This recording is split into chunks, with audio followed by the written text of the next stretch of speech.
For the March high temperature Excel spreadsheet, what you're going to do is you are going to get to your business page in Blackboard. You're going to go to class information. Under class information, you're going to go scroll down to where you see March high temperatures. You're going to click on it, and it gives you the instructions, and it's going to also give you the link. The link is right here. This is what you're going to click on to find the high temperatures. This is the March high temperature beginning. You're going to download it. You're going to start with that, and then you're going to move on to this example. It'll show you. Now, the numbers in that example are not correct, but you're just going to move on, and you're going to put half of this page onto half of your screen, and then put the link onto the other half. So let me first get to the link and show you what I'm talking about. When you get there, this is going to give you the whole month of March, March 1st down through March 31st. You do not have to use this. For one is where April begins. So the high temperatures are these numbers that are the largest number. See, for March the 1st, the number is 60. For March the 2nd, the number is 59. March the 3rd, the number is 68. The rest of these numbers you can ignore. The small numbers, the low. We're not focusing on the low. We're focusing only on the high. So what I'm going to do is I am going to actually take this, and I am going to put this as half of my screen. Then what I'm going to do is I'm going to go back to Blackboard, and I am going to download that file. After I download that file, I'm going to open it. Let me go back. Let me download that file first, then we'll go back to the link. I'm going to go ahead and download that file. Let me click on this right here where it says beginning. I click on it. I click save. I'm going to save it into my business folder. I'm going to say March high temperatures beginning, save. And then I click on this button right down here, and it opens up Excel. Now, and what you're going to find once you get there, you've got to click Enable Editing. Once you get there, I am going to make this half of my screen. I'm going to make the other half Blackboard. Then I'm going to go to this link again. Okay. After you get there, again, I've showed you the number you need to use. For March the 1st, the number is 60. You don't have to put degrees. You don't have to put anything but the two numbers. And let's see, yeah, there's no more than two numbers on any of these. So March the 2nd, 59. March the 3rd, 68. And then all of the way down. Now, I actually have an older one that I'm just going to show you that is an example. And in this example, again, this is where I got your PDF file from. I got it, and now these numbers are not correct. It even tells you that right here. It says these numbers are incorrect. These numbers are for example only. The correct numbers must be looked up on the website. That's this over here. So then what you're going to do after you get all the numbers put in, okay, which I have this, the first thing we're going to do is we're going to find the average. Now, I want to show you how to find average, and the way you're going to do this is it's under the function key, just like we had last time, okay? It's under the function or the formula key, formulas right here. And then what you're going to do is you're going to say, okay, average, I click right next to average, I highlight that cell. When a cell is highlighted, it's the one you just clicked on, and it's got the green box around it. It's green right there.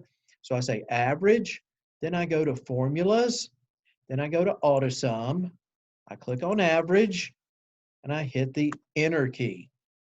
Now, I'm not expecting you to use a calculator. I'm not expecting you to add those up and divide by 31 because the power of this program is it does mathematical functions for you. Let's say you had 10,000 numbers. Well, you could, with 10,000 numbers, you could do the average just as quickly. So what you're going to do is you're going to go to formulas, you're going to go to AutoSum, you're going to go to average, and make sure that these numbers are highlighted. As long as the correct numbers are highlighted, you're good, which it should. It should take the numbers straight above. That extra cell does not matter. Hit enter, and you found the average. After you found the average for the month, then what's going to happen is I'm going to go ahead and make this part big again because we're going to make two graphs. Okay, I have two graphs right here. What you're going to see is you're going to see these graphs. I am going to delete them because I want to show you how I get them. Now, what you're going to do to make a graph. Now, you're not going to have this part right here, so let me go ahead and delete that part. You're going to have March high temperatures, and these numbers are going to be different. It's going to be 60, and then 59, and then 68, and then all the way straight down off of that sheet. So your average is going to be different. It's not going to be 44.16. I'm not expecting it to be that. I'm expecting it to be something totally different. It should be higher. So then after we do that, what we're going to do is we're going to make a graph. Click on Insert to make a graph. It's all under Insert, and all of the graphs are right here. So what you're going to see, what you're going to do is you're going to highlight everything, including the March and the high temps.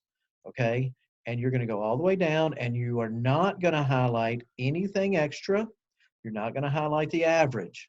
See how I have it right down here? You're just going to highlight March, high temperature, all the way down. Then you go to Insert. You're going to pick a graph, and I'm going to make this graph right here. I'm going to click on it. And what you see is you see now, okay, I'm going to drag it over here to this page just because that to make sure it fits on one page. If you want to make it bigger, you can make it a little bit bigger. If you want to make it smaller, you can make it smaller.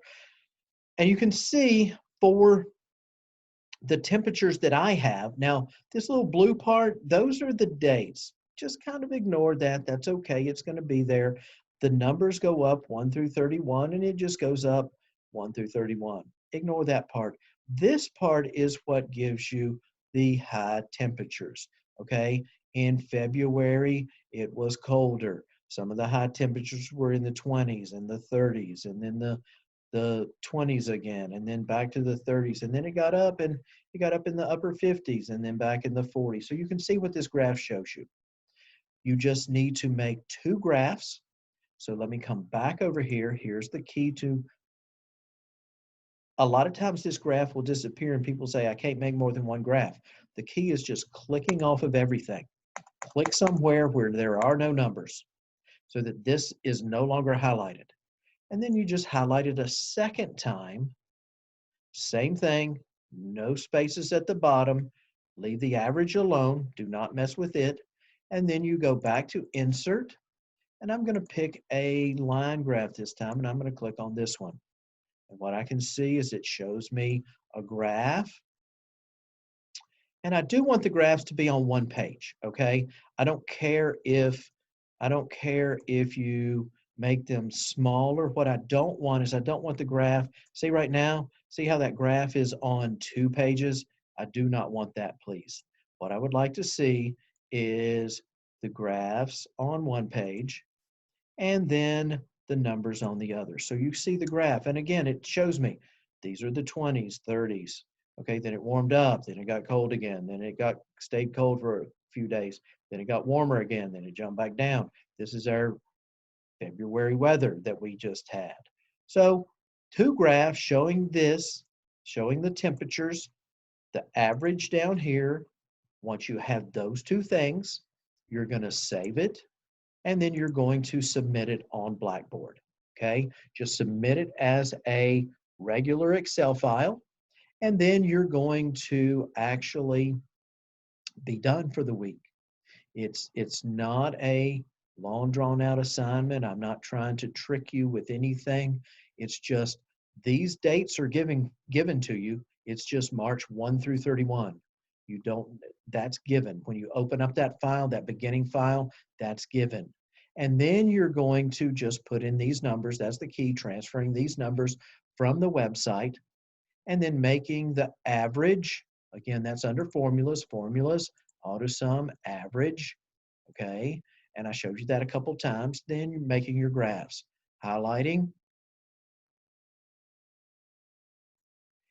and then insert and picking a graph. Now, if you pick a graph and it looks really, really weird and it doesn't seem to make sense, please just pick a different graph. That one does not make sense. Okay, what I can do is I can delete it. I can click off of that, reselect it, and then just pick a different graph that makes sense. These two made sense. You can use the same two that I did, or you can choose something different as long as it shows the temperatures and it looks good. Again, ignore that blue part, leave it alone. Everything will be good. Save it, submit this, and again, as always, if you have any questions, please email me and I will be glad to help you with individual questions any way that I can. Thanks so much. And I hope this video helped. And I hope that you have a good time doing the assignment and that you don't have any troubles doing the assignment. Have a great one. And I will see you again next time.